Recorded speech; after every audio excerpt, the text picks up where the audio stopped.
स्वागत है आप सभी का एक बार फिर से। महाराष्ट्र में महायुति गठबंधन के लिए बीजेपी की एक अनार 100 बीमार जैसी हालत बन गई है।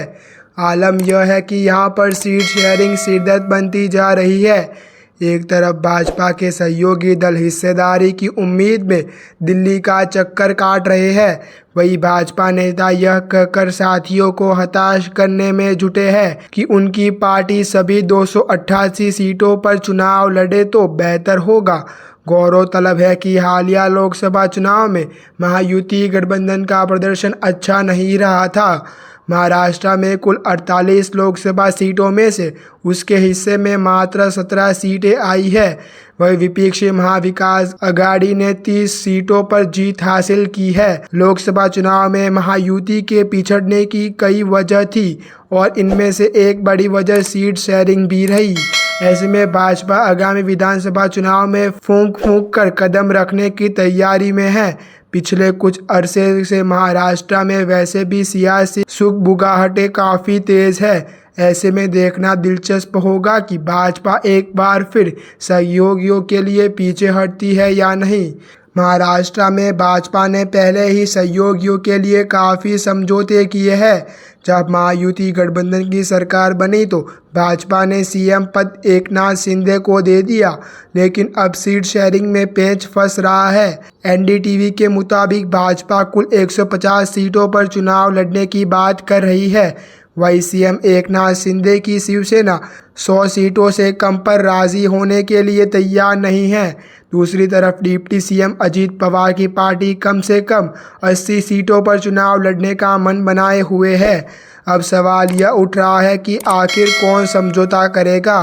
जानकारी के मुताबिक अजीत पवार ने साथ ही डिप्टी सीएम देवेंद्र फडणवीस ने 7 गुरुवार को केंद्रीय मंत्री अमित शाह से दिल्ली में मुलाकात की। इस दौरान महाराष्ट्र विधानसभा चुनाव में सीट शेयरिंग पर भी बात हुई। बताया जाता है कि अजीत पवार पर अपने ही पार्टी सदस्यों का दबाव है। अजीत पवार की पार्टी के मेंबर्स का कहना है कि 80-90 सीटों से कम पर समझौता नहीं होना चाहिए। इसके पीछे तर्क यह दिया जा रहा है कि अजीत की पार्टी उन सभी सीटों पर चुनाव लड़े जिसे 2019 विधानसभा चुनाव में उस वक्त अविभाजित एनसीपी ने जीता था। इसके अलावा इसमें कम से कम 30 सीटें और जुड़ने की बात हो रही है। गौरतलब है कि शरद पवार के नेतृत्व वाली अविभाजित एनसीपी ने 2019 के चुनाव में कांग्रेस से गठबंधन करके 120 सीटों पर चुनाव लड़ा था। सत्ताधारी गठबंधन के अंदरूनी सूत्रों का कहना है कि अजीत पवार खेमे को भी अंदाजा है कि हालात कितने कठिन हैं। खास तौर पर लोकसभा चुनाव में शरद पवार गुट के 8 सीटों के मुकाबले मात्र 1 सीट जीतने के बाद इनके ऊपर दबाव भी है। अजीत पवार गुट लोकसभा चुनाव में बारामती की सीट भी हार गया था। इस सीट को अजीत ने अपनी प्रतिष्ठा का सवाल बना लिया था और शरद पवार की बेटी सुप्रिया सुले के सामने अपनी पत्नी सुनेत्रा को चुनावी मैदान में उतार दिया था। लोकसभा चुनाव के नतीजे आने के बाद यह अफवाहें भी खूब उड़ रही है कि अजीत के गुट ने नेता शरद पवार के संपर्क में है और वापसी की जुगत भिड़ा रहे हैं।